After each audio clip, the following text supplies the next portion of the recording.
Series জয়ের লক্ষ্যে কাল দ্বিতীয় টি-20তে নিউজিল্যান্ডের মুখোমুখি হবে বাংলাদেশ। আছে বৃষ্টির শঙ্কা, সিরিজ বাঁচাতে মরিয়া ব্ল্যাক ক্যাপস। প্রিমিয়ার লিগ সামনে রেখে সরব মিরপুরের হোম অফ ক্রিকেট অনুশীলন শুরু প্রাইম ব্যাংক ক্রিকেট ক্লাবের। এক দশকের শিরোপা খরা কাটাতে চায় মাহমুদুল্লাহর দল। বিশ্বকাপে সমর্থকদের জন্য বিনামূল্যে অনুষ্ঠানের উদ্যোগ নিউ ইয়র্ক মেয়র জোহরান মামদানির। খেলা চলাকালীন শহরের 5 প্রশাসনিক অঞ্চলে ফ্যান জোন সহ থাকবে নানা আয়োজন। এবং প্যারিসে কিছুক্ষণ পর চ্যাম্পিয়ন্স লিগের হাই ভোল্টেজ সেমিফাইনাল। অপ্রতিরোধ্য পিএসজির চ্যালেঞ্জ নেবে বায়ার্ন মিউনিখ। ফাইনালের রেসে এগিয়ে থাকার লক্ষ্য দুই দলেরই। বাংলাদেশ নিউজিল্যান্ড টি-20 সিরিজের খবর। 5 বছর পর আবারও নিউজিল্যান্ডের বিপক্ষে টি-20 সিরিজ জয়ের হাতছানি বাংলাদেশের সামনে। চট্টগ্রামে পারফরমেন্সের ধারাবাহিকতা ধরে রাখতে পারলে এক ম্যাচ হাতে রেখে সিরিজ নিশ্চিত হবে টাইগারদের। তবে এ ম্যাচের আগে বিশ্রামে ছিল লিটন দাসের দল। অন্যদিকে ঘুরে দাঁড়াতে ঘাম ঝরিয়েছে অতিথিরা। শঙ্কা আছে বৃষ্টির ম্যাচ ভেসে যাওয়ারও। খেলা শুরু হবে কাল বেলা 2টায়। বন্দরনগরীতে ভারী বর্ষণ আর বজ্রপাত। মঙ্গলবার সকাল থেকেই একই চিত্র। একবারের জন্য সূর্যের দেখা মেলেনি, নেমে এসেছে রাতের অন্ধকার। অনুশীলন হবে না আগে জানিয়ে দিয়েছিল বিসিবি। এমন আবহাওয়ায় ক্রিকেটাররা কী বা করতে পারেন। দারুণ এক জয়ের পর হোটেলে বসেই বৃষ্টি বিলাস করেছেন। যে যার মতো জিম কিংবা সুইমিং করেছেন। ব্যক্তিগত কাজে বাইরে যাওয়ার সুযোগও নেই, কারণ জলাবদ্ধতায় নগরীতে স্থবিরতা। বৃষ্টি বাধায় খেলা হয় কিনা সেই শঙ্কা জোরালো। তবে সিরিজ নিশ্চিত করতে ঢাকার জন্য অপেক্ষা করতে চাইবে না লিটন দাসের দল।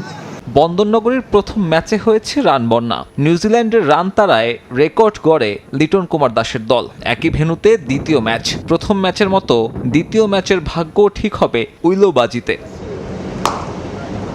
তবে দ্বিতীয় ম্যাচের আগে বিশ্রামে ছিল বাংলাদেশ দল। আগের দিনের ক্লান্তি কাটাতে হোটেল বন্দির সময় সেখান থেকেই গণমাধ্যমে বার্তা পাঠিয়েছেন স্পিনার শেখ মেহেদী। স্পিন ইউনিট দায়িত্ব নেবে আরও, অঙ্গীকার তার। 5 মাস পরে ইন্টারন্যাশনাল ম্যাচ খেলতে আসছি। ইভেন আমি প্রতিযোগিতামূলক ক্রিকেট লাস্ট 3 মাসেও খেলি নাই। বাট আমার জন্য একটু ডিফিকাল্ট ছিল প্রথম ম্যাচে, বাট আমি ওটা যত তাড়াতাড়ি মানিয়ে নিয়েছি। চ্যালেঞ্জিং থাকে, দেখা যাচ্ছে সবসময় একরকম হয় না, ভালো হয় খারাপ হয়, এর থেকেও সবাই শিখতে হয়। যদিও উল্টো চিত্র কিউই শিবিরে। সিরিজের টিকে থাকতে বেলা 12টায় অনুশীলনে চলে আসে নিউজিল্যান্ড। যদিও মঙ্গলবারের বৃষ্টি বাগড়ায় সে অনুশীলন প্রত্যাশা পূরণ করতে পারেনি খুব একটা। কিউইদের জন্য বাড়তি চিন্তা টম ল্যাথামের ইনজুরি। প্রথম ম্যাচে খেলতে পারেননি অভিজ্ঞ এই ব্যাটার। দ্বিতীয় ম্যাচেও তিনি না ফিরলে নিক কেলিকে আবারও সামলাতে হবে অধিনায়কের গুরুদায়িত্ব। আরেক মাথা ব্যথার নাম বোলিং বিভাগ। কারোই তেমন অভিজ্ঞতা নেই আন্তর্জাতিক টি-20তে। সাগরিকায় সে অভিজ্ঞতার ঘাটতি স্পষ্ট হয়েছে বেশ। সব থেকে বড় ঝড়টা যায় অভিষিক্ত ম্যাথু ফিশারের ওপর দিয়ে। তবে আপাতত বিকল্প নেই খুব একটা। এদের নিয়েই সিরিজ বাঁচানোর পরীক্ষায় নামবে ব্ল্যাক ক্যাপস। লিটন দাসের নেতৃত্বে ছন্দে আছে টি-20 দল। আন্তর্জাতিকে খেলা সবশেষ 6 সিরিজের 5টাতেই জিতেছে লাল সবুজ। ধারাবাহিকতা ধরে রাখলে সংখ্যাটা বাড়বে আরও। সাগরিকায় সিরিজ নিশ্চিত হলে চিন্তা থাকবে না মিরপুরের শেষ ম্যাচ নিয়ে। দ্রুতই হয়ে যাবে সব জেলা ও বিভাগীয় ক্রীড়া সংস্থার কমিটি। এরপর কাউন্সিলর তালিকা করে প্রস্তুতি নেওয়া হবে নির্বাচনের। জুনের প্রথম বা দ্বিতীয় সপ্তাহেই নির্বাচন সম্পন্ন করতে চায় বিসিবি, জানিয়েছেন অ্যাডহক কমিটির সদস্য রফিকুল ইসলাম বাবু। তিনি আরও জানান, ওই নির্বাচনে তামিম সহ অংশ নেবেন অ্যাডহক কমিটির একাধিক সদস্য। এদিকে সাকিব আল হাসানকে দেশে ফেরানোর ব্যাপারে ভিন্ন সুর বিসিবি কর্তাদের কণ্ঠে।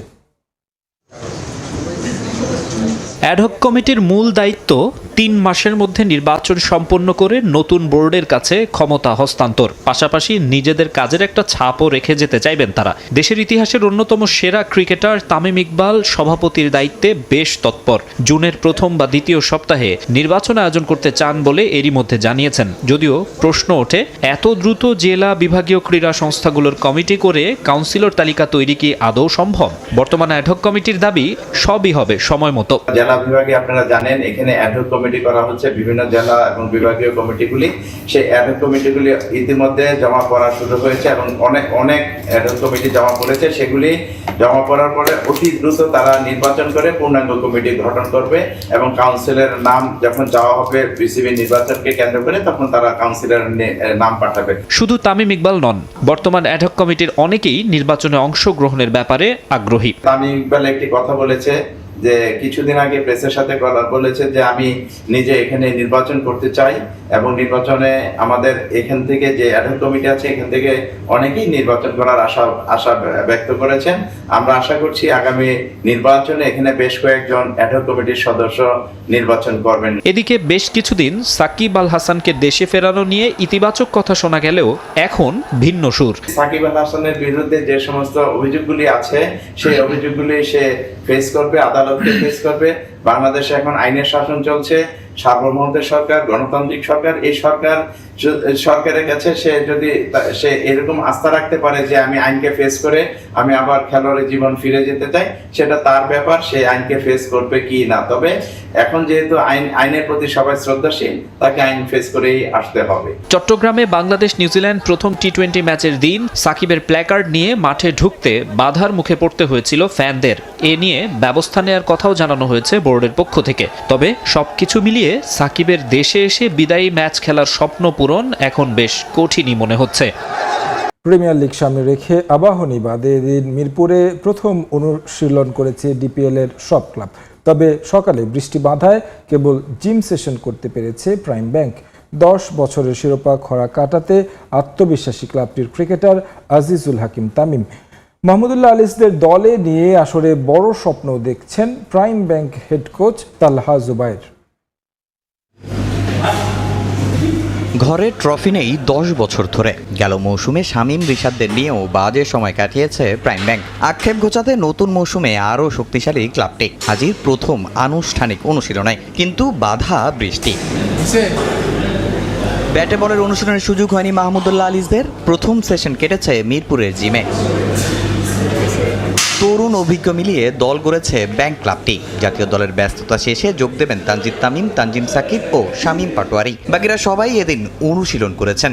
মাহমুদুল্লাহদের সঙ্গে মাঠের অভিজ্ঞতা নেওয়ার অপেক্ষায় তরুণ তুর্কি আজিজুল হাকিম তামিম। যেহেতু মাহমুদুল্লাহ ভাইয়া আছে, আকবর ভাই রয়েছে এবং তামিম ভাইয়া, সাকিব ভাইয়া যেহেতু, আর আমরা জুনিয়ররা অনেকে আছে, সো সব মিক্স করাই, যেহেতু ফার্স্টে বললাম, তো ইনশাল্লাহ আমরা ভালো কিছু করার চেষ্টা করব। পার্সোনালি আমার কোনো এমন কিছু নাই, বা টিমকে জেতানোই ফার্স্ট লক্ষ্য এটাই। যেহেতু আমি প্রত্যেকটা চ্যালেঞ্জকে অপরচুনিটি হিসেবে দেখি, এটা একটা অপরচুনিটি যে বাংলাদেশ টিমে রোল করার জন্য। প্রাইম ব্যাংক শেষ ও একমাত্র শিরোপা জিতেছিল 2014-15 মৌসুমে। এরপর কয়েকবার সম্ভাবনা জাগালেও শুধু কেবল আক্ষেপেরই গল্প।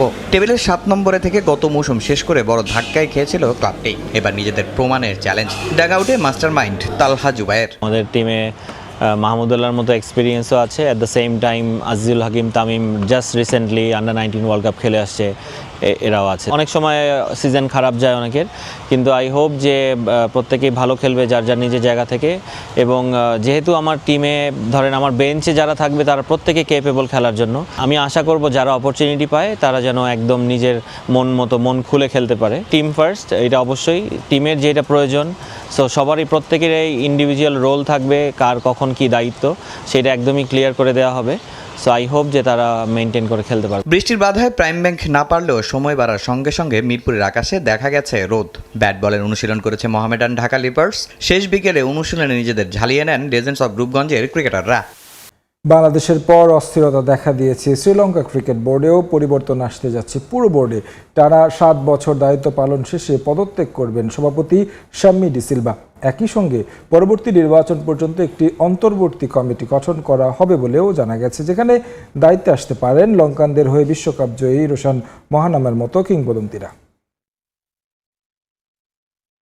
আমিনুল ইসলাম বুলবুলের ভাগ্যবরণ করতে হচ্ছে শ্রীলঙ্কা ক্রিকেট বোর্ড সভাপতি শাম্মী ডিসিলভাকে। বাংলাদেশের পর আবারও অস্থিরতা দেখা দিয়েছে লঙ্কান বোর্ডে। মূলত গেল টি-20 বিশ্বকাপে ঘরের মাঠে সেমিফাইনাল খেলতে না পারায় অখুশি লঙ্কান সরকার, যে কারণে বড় ধরনের পরিবর্তন আসতে যাচ্ছে এসএলসিতে। টেলিকম এশিয়ার এক প্রতিবেদনে বলা হয়, ঘরের মাটিতে বিশ্বকাপে ভরাডুবির পর বর্তমান সভাপতির উপর চাপ বাড়তে থাকে, যা মূলত আসতে থাকে শ্রীলঙ্কার ক্রীড়ামন্ত্রী রোশান রানাসিংহের পক্ষ থেকে। এমন পারফরমেন্স কোনোভাবেই মেনে নিতে পারছে না সরকার।